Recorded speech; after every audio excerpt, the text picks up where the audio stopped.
yesterday and made public to the American people. Chair would recognize himself first for 12 minutes, Vice Chair for 12 minutes based upon the agreement we have. Director, did the Special Counsel's Office review and/or edit your written testimony? No. Do you have any doubt that Russia attempted to interfere in the 2016 elections? None. Do you have any doubt that the Russian government was behind the intrusions in the DNC and the DCCC systems and the subsequent leaks of that information? No, no doubt. Do you have any doubt that the Russian government was behind the cyber intrusion into state voter files? No. Do you have any doubt that officials of the Russian government were fully aware of these activities? No doubt. Are you confident that no votes cast in the 2016 presidential election were altered? I'm confident. By the time when I left as director, I'd seen no indication of that whatsoever. Director Comey, did the president at any time ask you to stop the FBI investigation into Russian involvement in the 2016 U.S. elections? Not to my understanding, no. Did any individual working for this administration, including the Justice Department, ask you to stop the Russian investigation? No. Director, when the president requested that you, and I quote, let Flynn go, General Flynn had an unreported contact with the Russians, which is an offense. And if press accounts are right, there might have been discrepancies between facts and his FBI testimony. In your estimation, was General Flynn at that time in serious legal jeopardy? And in addition to that, do you sense that the president was trying to obstruct justice or just seek for a way for Mike Flynn to save face, given he had already been fired? Well, General Flynn at that point in time was in legal jeopardy. There was an open FBI criminal investigation of his statements in connection with the Russian contacts and the contacts themselves. And so that was my assessment at the time. I don't think it's for me to say whether the conversation I had with the president was an effort to obstruct. I took it as a very disturbing thing, very concerning, but that's a conclusion I'm sure the special counsel will work towards to try and understand what the intention was there and whether that's an offense.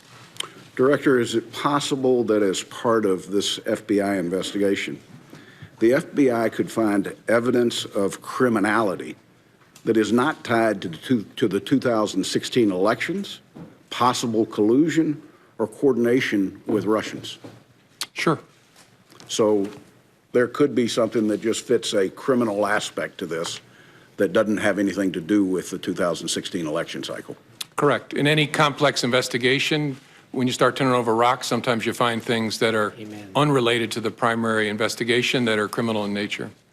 Director Comey, you have been criticized publicly for the decision to present your findings on the email investigation directly to the American people. Have you learned anything since that time that would have changed what you said or how you chose to inform the American people? Honestly, no. I mean, it caused a whole lot of personal pain for me, but as I look back, given what I knew at the time and even what I've learned since, I think it was the best way to try and protect the justice institution, including the FBI. In the public domain is this question of the Steele dossier, a document that has been around now for over a year. I'm not sure when the FBI first took possession of it, but the media had it before you had it and we had it. At the time of your departure from the FBI, was the FBI able to confirm any criminal allegations contained in the Steele document? Mr. Chairman, I don't think that's a question I can answer in an open setting because it goes into the details of the investigation.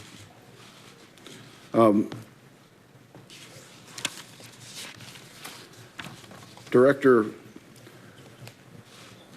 the term we hear most often is collusion. When people are describing possible links between Americans and Russian government entities related to the interference in our election, Would you say that it's normal for foreign governments to reach out to members of an incoming administration? Yes. At what point does the normal contact cross the line into an attempt to recruit agents or influence or spies?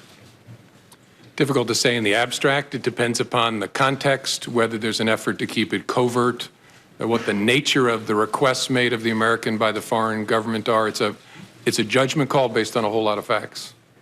At what point would that recruitment become a counterintelligence threat to our country?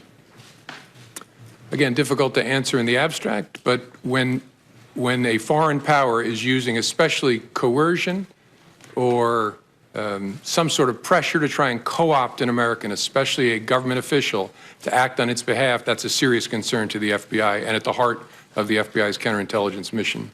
So if you've got a 36-page document of specific claims that are out there, the FBI would have to, for counterintelligence reasons, try to verify anything that might be claimed in there. One, and probably first and foremost, is the counterintelligence concerns that we have about blackmail. Would that be an accurate statement? Yes. If the FBI receives a credible allegation that there is some effort to co-opt, coerce, direct, employ covertly an American on behalf of the foreign power, that's the basis on which a counterintelligence investigation is opened. And when you read the dossier, what was your reaction, given that it was 100% directed at the president-elect? Not a question I can answer in an open setting, Mr. Chairman. Okay. When did you become aware of the cyber intrusion? The first there's all kinds of cyber intrusions going on all the time. The first Russia-connected cyber intrusion I became aware of in the late summer of 2015. And in that time frame, there were more than the DNC and the DCCC that were targets. Correct. There was a massive effort to target government and non-governmental, near-governmental agencies like nonprofits. What would be the estimate of how many entities out there the Russians specifically targeted in that time frame? It's hundreds. I suppose it could be more than 1,000, but it's at least hundreds. When did you become aware that data had been exfiltrated? I'm not sure exactly. I think either late 15 or early 16.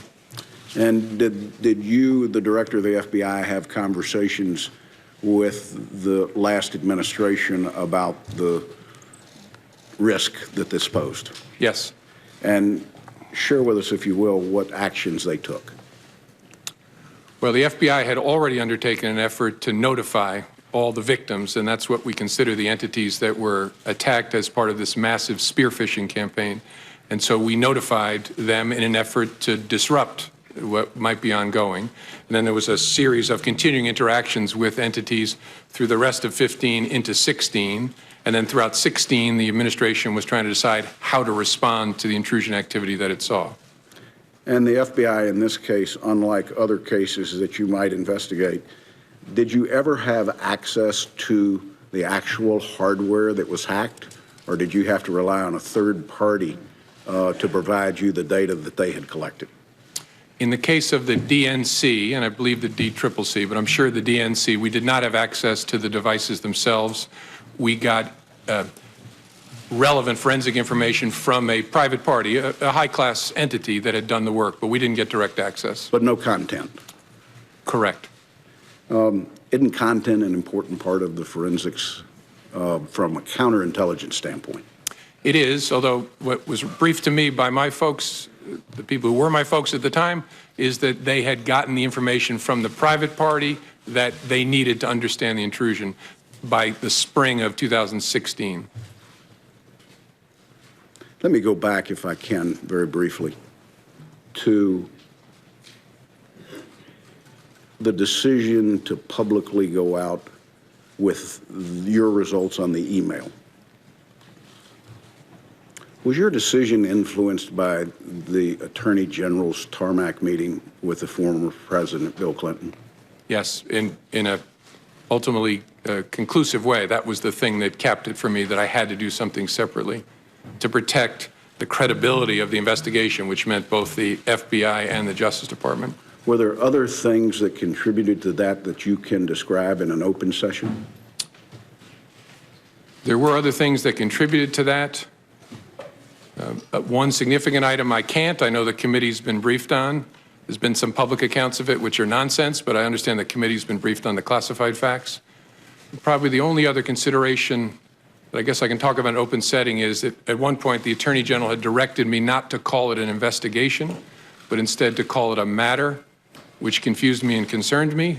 But that was one of the bricks in the load that led me to conclude I have to step away from the department if we're to close this case credibly. Director, my last question. You're not only a seasoned prosecutor, you've led the FBI for years. You understand the investigative process. You've worked with this committee closely, and we're grateful to you because I think we've mutually built trust in what your organization does and what we do. Is there any doubt in your mind that this committee can carry out its oversight role in the 2016 Russian involvement in the elections in parallel with the now special counsel that's been set up? No, no doubt. It can be done. It requires lots of conversations, but Bob Mueller is one of this country's great pros, and I'm sure you all will be able to work it out with him to run it in parallel.